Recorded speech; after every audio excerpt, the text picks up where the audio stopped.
Hello mga mami, welcome to my vlog. This is Mommy Jane and pass muna tayo sa mga unboxing. So nag-grocery time muna tayo. So yan, nagpunta kami ng anak ko. Kasama namin ang anak ko dito na nag-grocery kasi nga pupunta na siya ng dormitory. So magdadala na siya ng mga item na kailangan niya doon for 1 week kasi weekly nga ang kanyang uwian.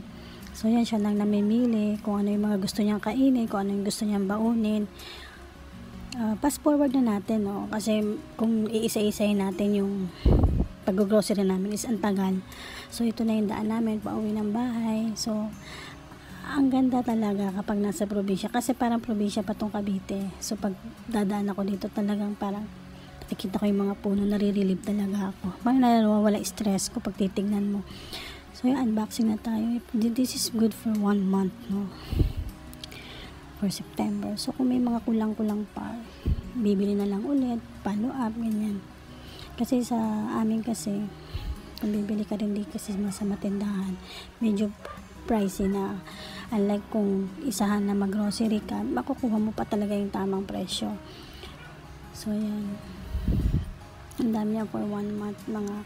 Kapag mga hindi kami nakaluto, may mga noodles, at habang nanonood, mga chichirya yan, pagpawala ng board. At bumili rin ako ng baona ng anak ko, tsaka tupperware namin dito sa bahay kung meron kami mga tirang pagkain.